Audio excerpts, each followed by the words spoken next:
Hey, everybody, welcome to Buzzing About Romance, Sip and Discuss episode.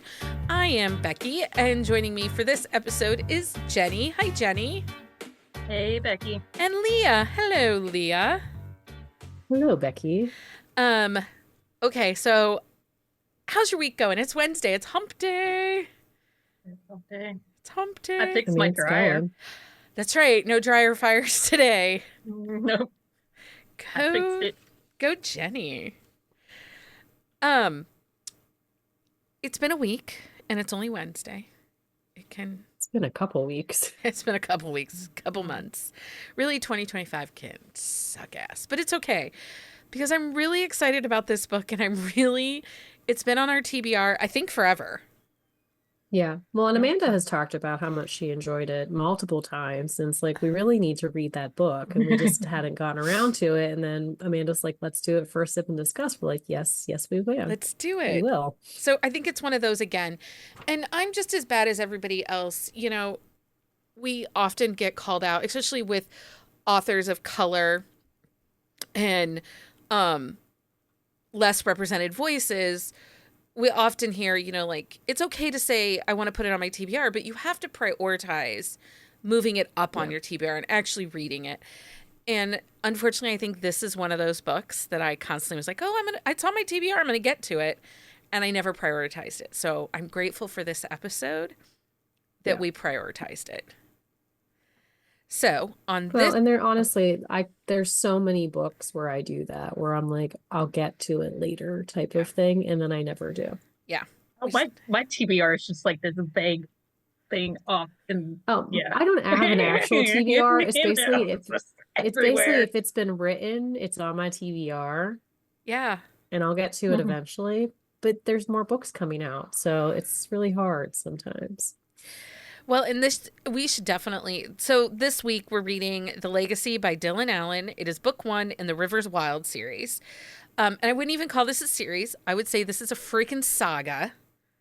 That's fair. Yeah. I feel like our couple has an HEA at the end. Yeah. But it's like one of those family sagas where there's a lot of discord and there's secrets. Some soap opera vibes. People Dallas are going to reach. It is so messy, and I kept thinking, oh, this is like Falcon's Crest and Santa Barbara, and I just need someone to die off a cliff or something, especially when they're in Italy. I'm like, just a random body flying off a cliff. Well, and she does she is on the cliff, ready to die. When she goes through the railing. So there was a little bit of that cliff stuff happening. Yeah, it was messy, and I kind of loved it. This book does reaffirm for me, I like a messy book. I do too. It gives us, and especially for these kinds of episodes, it gives us something to sink our teeth into and talk about. Well, that's the thing. Go ahead, Jenny. Go ahead, Jenny. Okay, so I use mac and cheese a lot. This is not a mac and cheese. It is definitely 7-layer lasagna. It is. It is complicated. It is messy, but at the end, it is going to be worth every single bite. I don't know where Leah just went. Is she muted? So hard she I was trying to mute so I could cough, but I turned my camera off instead. So. Anyway, go Leah. Guys, okay. I'm still in the flu fog. Don't make fun of me. We're not making fun of you. Definitely will. Does anybody want to read the things to know, or you want me to do it? I can do it. Okay, go for it, Jenny. Release date is October 26, 2018. Tropes are opposites attract, billionaire, enemies to lovers, family rivalry, feuding, dynasties, second chance at love, culture clash. Series name is Rivers Wilde. It's a interconnected standalone series. Point of view is dual first. Actually, there's a third. There is a third, but for the most part, it's dual first person. And put out percentage is 30%. Audio narrators are Stephen Dexter and Robin Verne. Mm-hmm. and it's available in KU. Audio is free with Audible or I did the audiobook. Did either one of you do the audio? I No, I just eyeballed this one. I just used it to like figure some things out where there were like little discrepancies in the book. So I do think this is one of her first manuscripts she published. Yeah, I think it is. And I do think we need to caveat there were a lot of like typo, editorial, editor type issues that created some consistency issues. Those were not a problem in the audiobook. So, but I had seen reviews where people talked about, this book needs an editor. There were a lot of problems. I don't think there were a lot of problems, but I did see a few. I think there were some that were like jump out at you, and there were definitely more towards the end of the book. So maybe it was like one of those rush, I think part of it, like, it just needed a good proof. Like, honestly, a lot of the issues in it it just needed proved. Yeah. So, and I can give some forgiveness. But like I said, the audio didn't have any of those issues. And So this was her fifth book, if I'm her fifth right. book. Yeah. I really, really liked the audio. It was really well done. I like Stephen Dexter. I do too. I like him a lot. And Robin. I've never heard that female narrator though. Is she somebody else or? I don't know. This is the first time I had listened to her also, and I didn't think she sounded like anyone else, and I didn't dig. The name doesn't sound familiar. But I did love her in the character here. Like, I think she did a great job. Okay, so let's start with settings. The story, it does feel like a little bit of a love letter to Houston. Yeah, and she does, but she's from the area. Yeah, and she has a note in the front of the book about that's why she picked it. Like, she believes that Houston's an actual melting pot where people can all live together. Yeah, she lives on the East Coast now, outside DC. But she's from Houston. Yeah, well, if I remember right. She's not actually from Houston. She's an immigrant. Yeah. Well, but she grew up in Houston area. Yeah, she came over as a child, which her own story is very intriguing and interesting. It really is. But then we also get partially set in Italy. Yeah. And I felt like her descriptions of language, food, and people, and she creates this lush setting by really touching all of our senses in her descriptive narratives. Yeah. Yeah, that's a good way to explain it. And she does it in a way where you're not like bombarded with like a list of this is what it looks like. Like, she almost immerses you into like the story itself with the way that she describes things. Like, she's showing you but not showing you at the same time. It's like this weird immersive. It's immersive. Yeah. Don't you feel like her world building, you were just kind of plunked down in the middle of this world, and it's so when she lush. Even like when she's describing confidence, like while she's like running away from him essentially, and like on like, and then like falls over the like through the railing on the cliff thing, like it feels very real in the way she describes it, and like her fears and all that stuff. Like, it just, you're very like in tune with the characters and the way that they're like creating this life. I also think that Legacy is a perfect title for this book. Yes. It fit really well. Because the way that she uses her world and her setting to build out legacy, power, and belonging, like it really fits the narrative of this story. Yeah. And a word like legacy, like, you think power struggle, but also that internal struggle of how am I going to live up? How do I keep moving forward? And I feel like she did that, expressed all of the different intricacies and depths of that word in the way she told this story. Well, and I think go ahead, Jenni.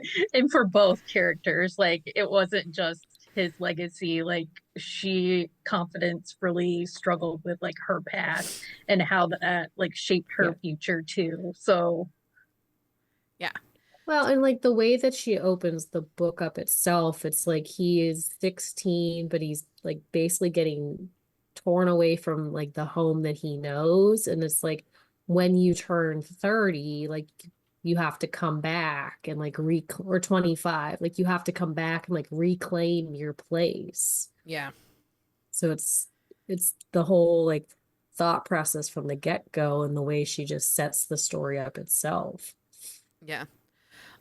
So characters in this book, Confidence Ryan, it took me a minute to get that her name was Confidence, but her sisters are Fortune and Happiness. Brothers. They're both brothers. brothers. Our brothers, her siblings. Yeah. Her siblings. Yeah. Both, Fortune and Happiness.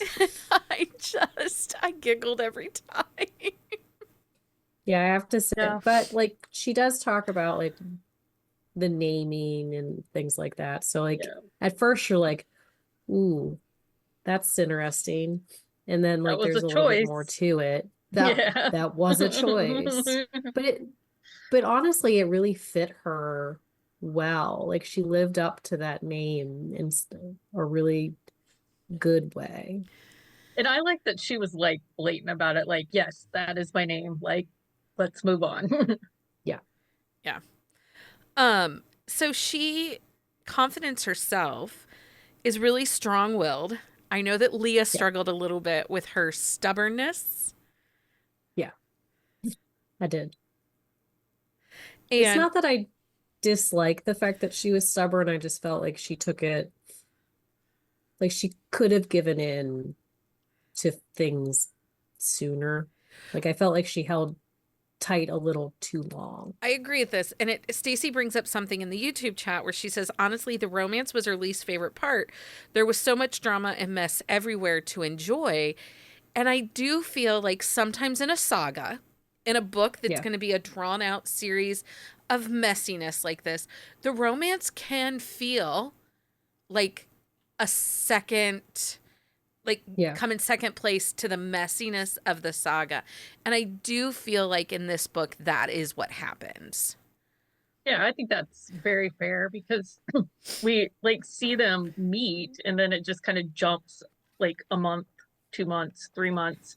So they're an established couple, even though they're not living in the same place. Yeah. And then that's kind of like the catalyst for and even his crazy family. The way that they met was not great. Like he was an asshole. And I mean, he's kind of an asshole the whole book, which I really enjoy that, as everybody knows. And so but at the beginning of their relationship, would you say he's an asshole or is he just really jaded? He's kind of an asshole. I didn't feel. I mean, he treated her like shit when they first met. But he had, and like just the way that reason, though. I think, but he has had reasons. But it's the way in which he spoke. You can be jaded and not be a dick. So I guess I gave him a little bit of grace because of, he really struggles between power and purpose. Like that is his big thing. What is my power? What is my purpose? Who am I? And because of how he was raised, away from, everything. And then he just kind of gets thrust into it. I feel like it's more lack of understanding and this jadedness. Well, and I mean, he had an ex-wife that used him. Yeah. Well, this is true. He thought he was done with her. And then she's like, "Ooh, wait." Yeah, but still kind of an asshole. Though. I do think, I give he is demanding. He is very possessive. He is arrogant, like buckets of arrogance. Yeah.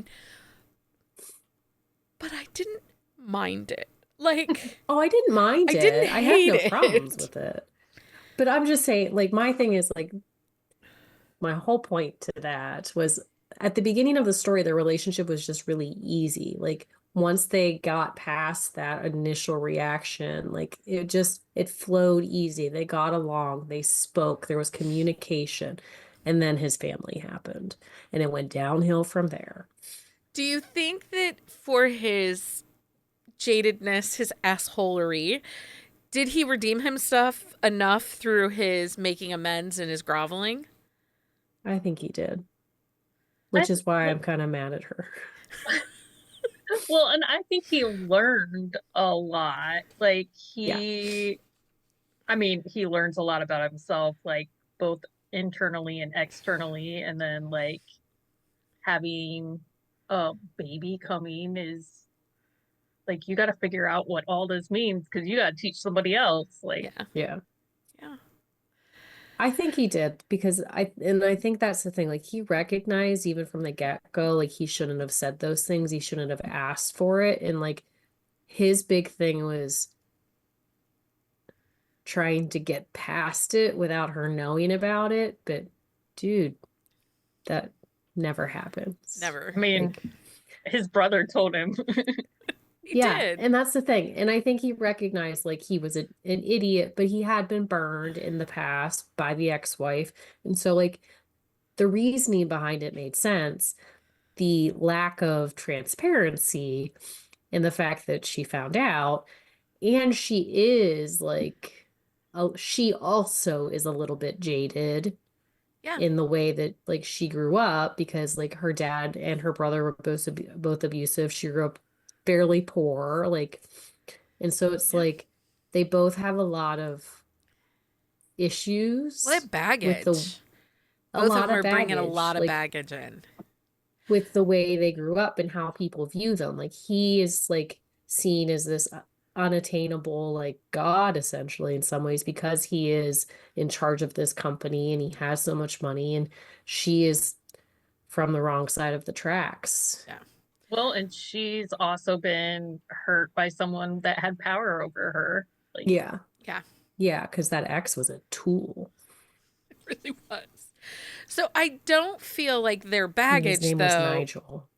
Nigel. I don't feel that their baggage muted their chemistry. No. I thought that their chemistry was really well done.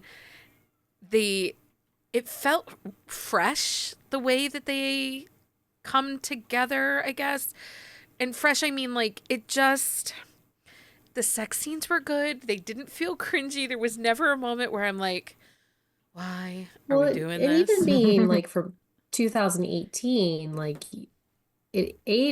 granted, it's not that old in the grand scheme of things, but in the book world, that's a fairly old book, but it aged well. The tech is fairly good still. Like there's not a lot of That's 7 years disconnects there. old. Well, Mhm. yeah, that's what I'm saying. In the grand scheme of things, 7 years is not that old.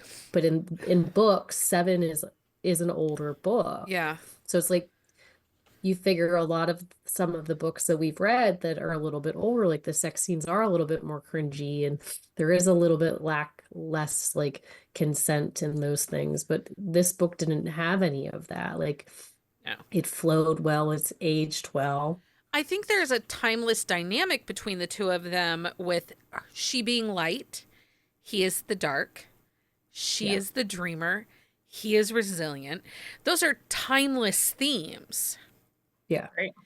And as I was reading this book, and this is again why I have been screaming since November, that family sagas we're going to be picking up on in our romances, because this dynamic, this timeless theme of resilience and light versus dark and having a dream, all of that is kind of the hope that we need right now.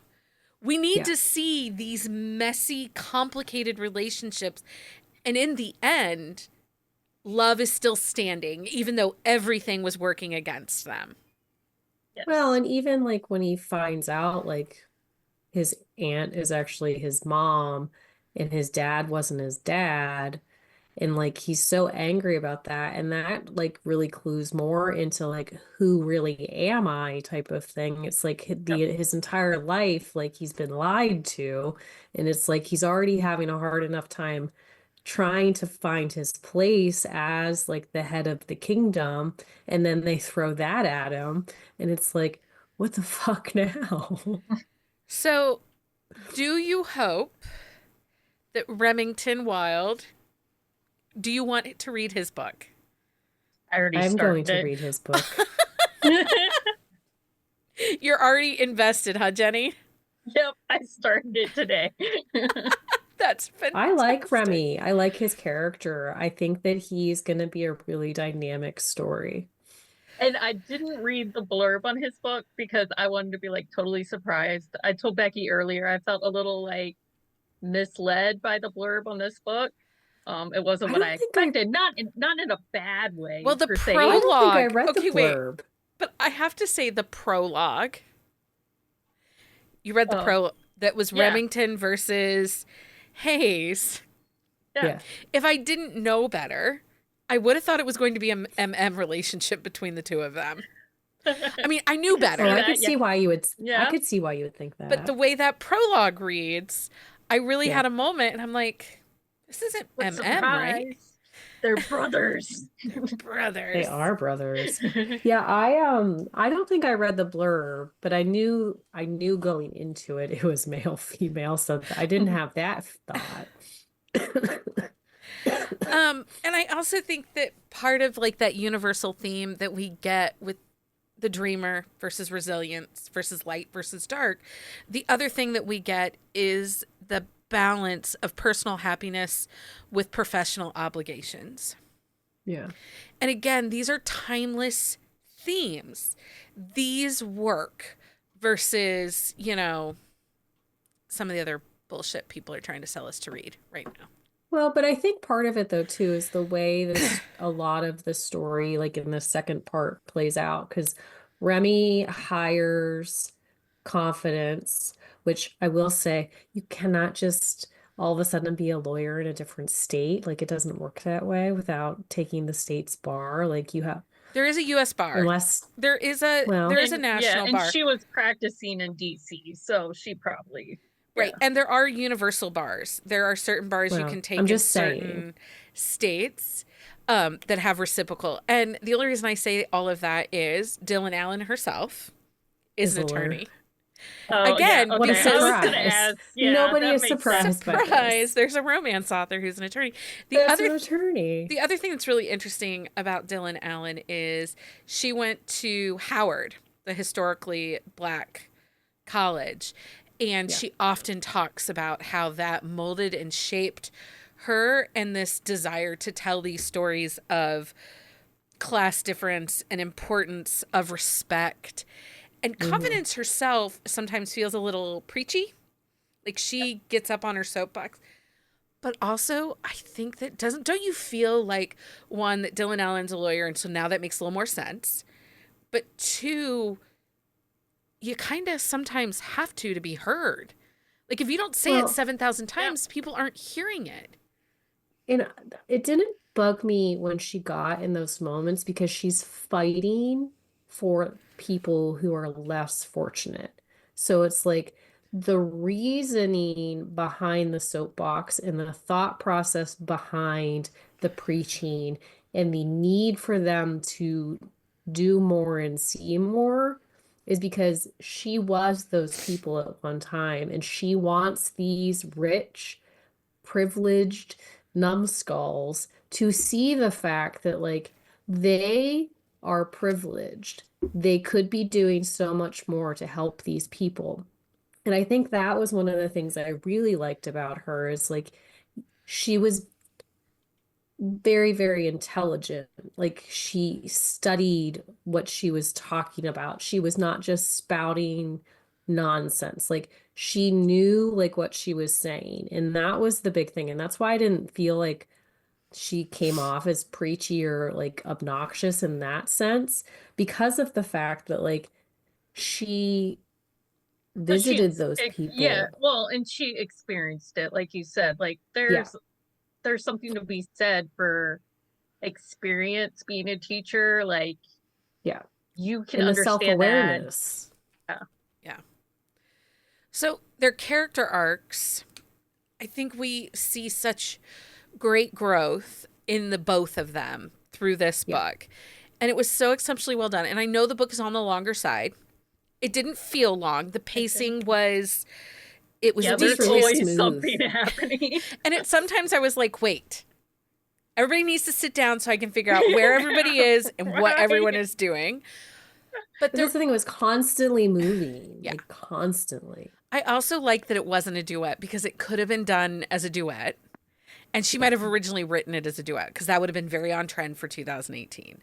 I'm glad we got it in one book. It wasn't a cliffhanger. I don't think this was ever a duet. I think this was always just one book. I mean, it's a beefy guy, but it's split into 2 parts. Yeah. So It is. it could have been. Well, and it was like a natural 2 parts. Yeah. It's actually only 380 pages. It's only 3/8. It felt, but there's so much to There's it. so much that happens in it, though. Like, it seems a lot longer, but not in a bad way. But it didn't read because long. it just, there's so much going on. Because, like, in part 1, you have a lot of like them in Italy, and then their relationship when they come back to the States, and then the family thing, and then they break up because he's a dumbass and Confidence. Okay, is I like, got a question about when they break up.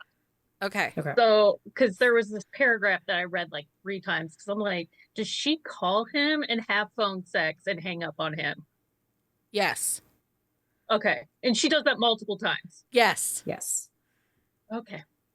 She uses him to get her rocks off. And And she makes a comment about it later where she uses him because it helps her fall asleep. Yeah, but I was just like, oh, okay. Yeah. I mean, a little bit of a petty revenge, a little bit, don't you think, though? But he is like all in for it. Like, he does not care. Like, he's gonna take whatever he can get. Well, because he Well, this also is was true. dumb. He was Yes. stupid. So He was stupid. So, like, he will take those tiny little breadcrumbs because she ignores him for the most part. Oh, and his family is, ooh, like people and their guns in this book. I'm like, we're just whipping them out. Like, Well, and then you have like the dude, the asshole at Barry.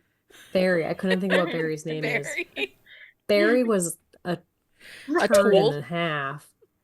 But he got his comeuppance because he attacks her and Hayes loses his mind and almost beats the shit. Well, I mean, he does beat the shit out of him, but like, But then he comes back with a gun.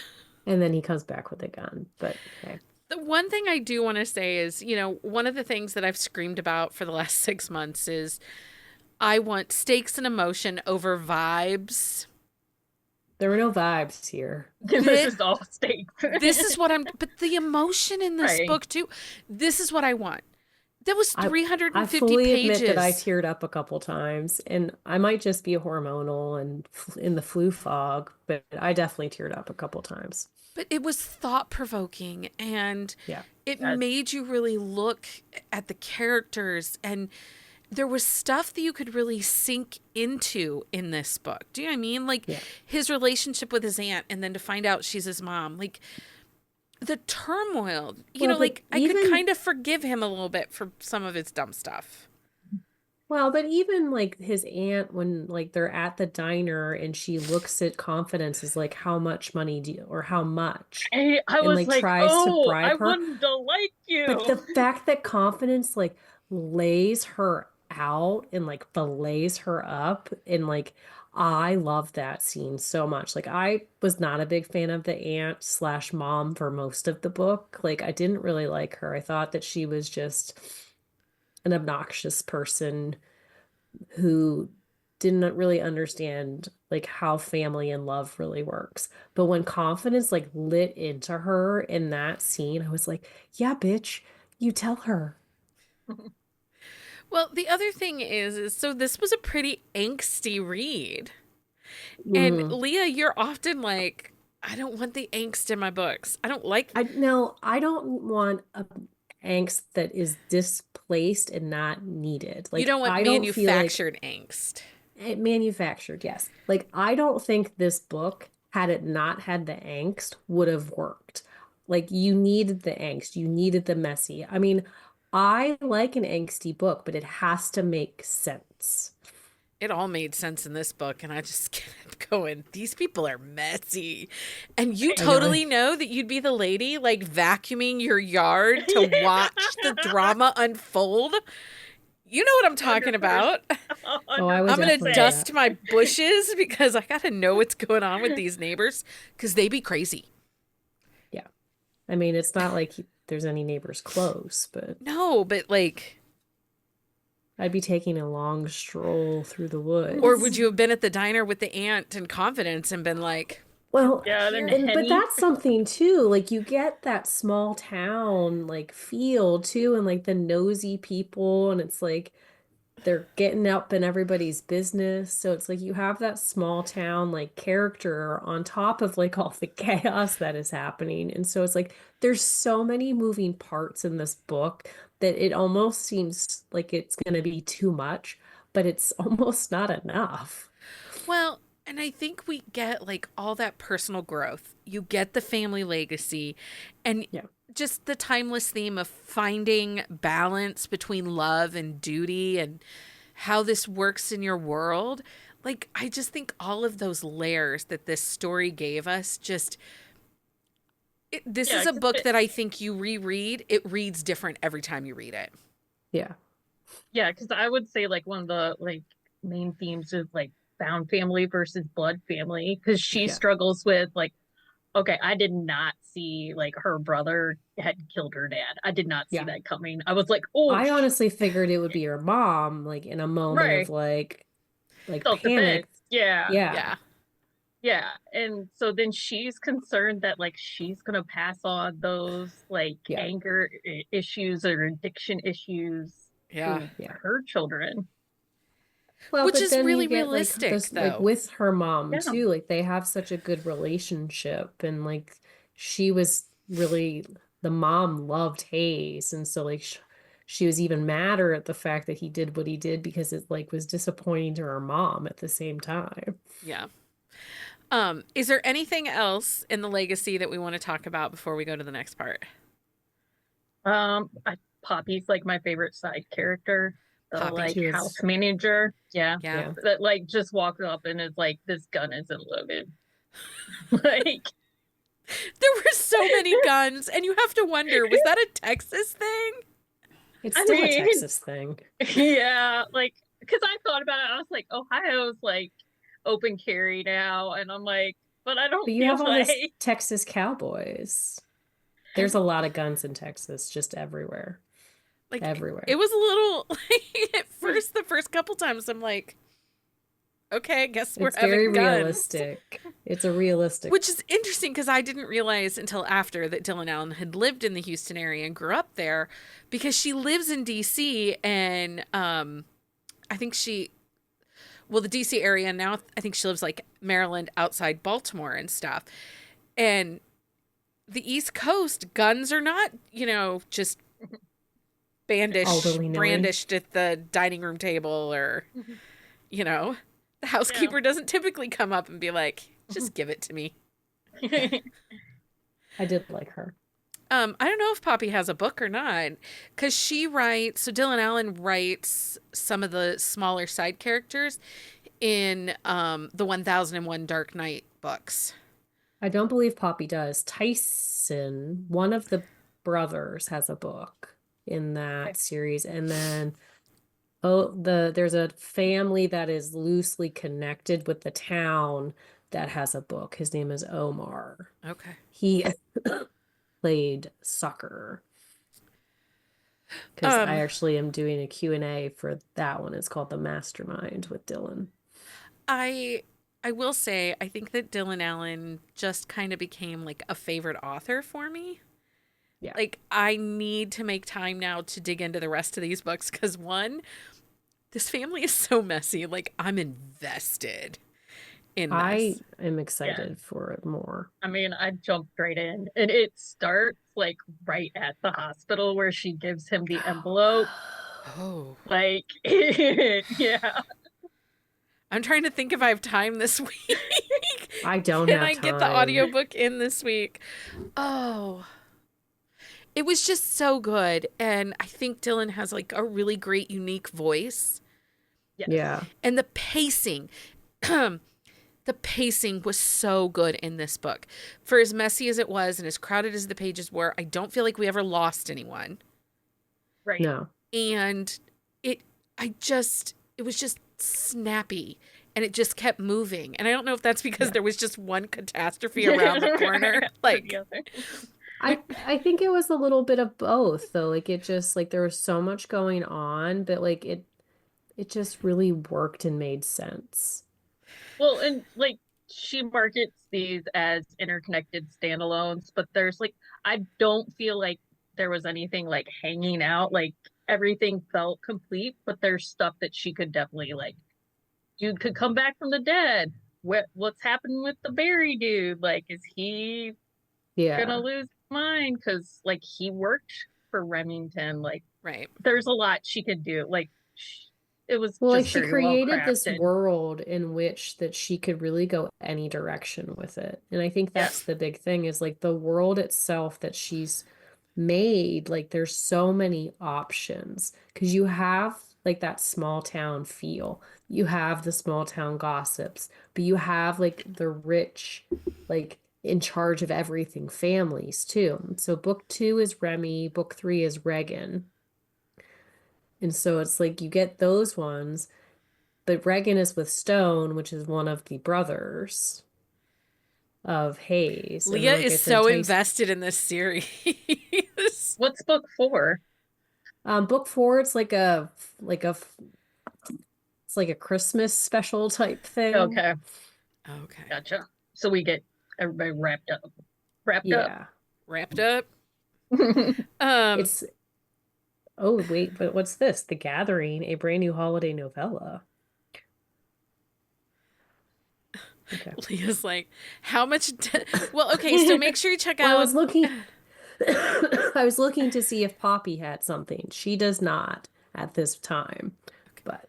Well, maybe you could ask her that in your Q&A question. Well, I already sent it. I might just have to send another question. Also, if you're listening to this in the next like couple days and you have a question that you would like to ask Dylan Allen, email Leah at bookcaseandcoffee.com, and she can ask Dylan, and then we'll announce when the Q&A is up on the website because it's a web-based Q&A. And so we are hoping to talk to her eventually, but right now we could not make it work in our schedules. We would love to interview I was really her. kind of disappointed. So, but we're doing the web Q&A instead. Yeah.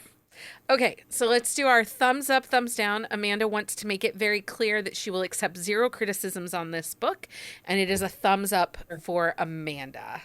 So, Jenni, thumbs up, thumbs down after like you've now been threatened. Well, thumbs up because I already started book 2. So, Leah, thumbs up, thumbs down.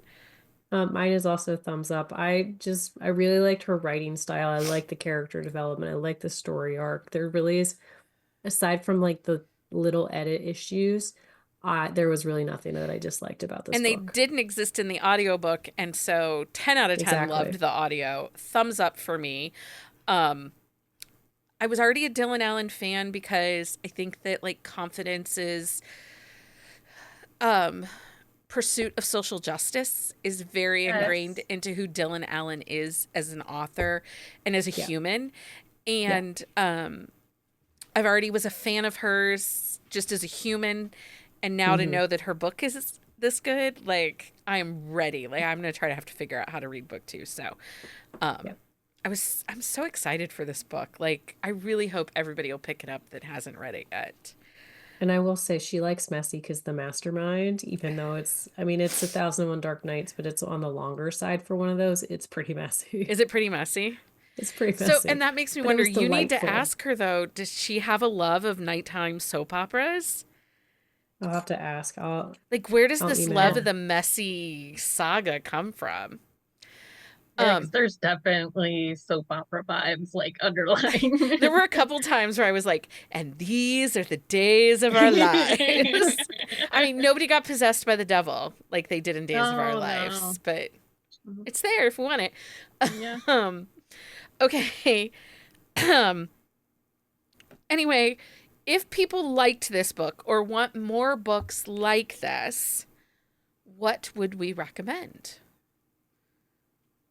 So Ivy Lane has her Winters saga. It's a long family saga with like an overarching storyline through a bunch of the books, but there's They're some good messy ones. to it, like some chaos, but it has that same kind of billionaire vibe. Yeah.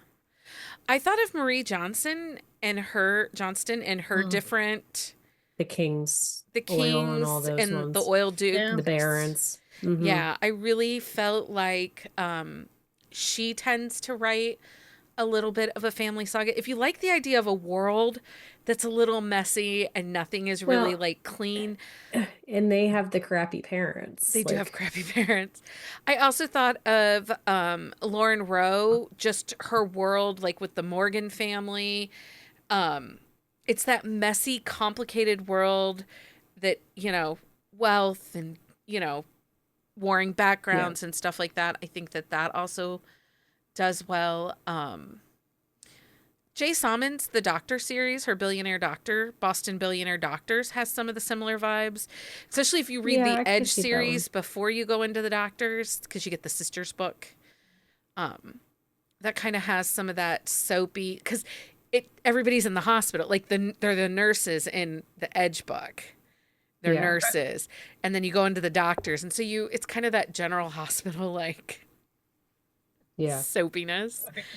Um, What's going on at the hospital? I will say like Nikki Sloane's Filthy Rich okay, Americans, like that series. but those are bonkers. Those are bonkers, but they have like that like Those are banana bonkers. but they have that family saga They chaos to do. it.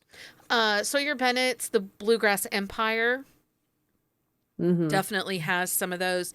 But if you want the found family vibes, I think we kind of get some of that with her Jameson Force. Yeah, Yeah. definitely. Melissa Foster, she has a couple family sagas with her Braden Really, Montgomery's. all of hers are family sagas. Well, I and mean, it's there's kind of very that few that, messy world too, yeah, right? Like, yeah.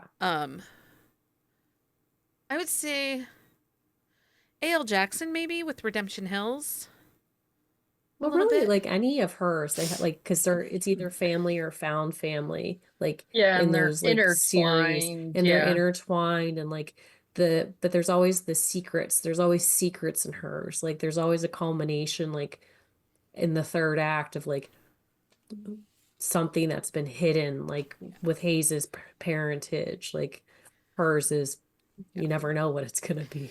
You don't.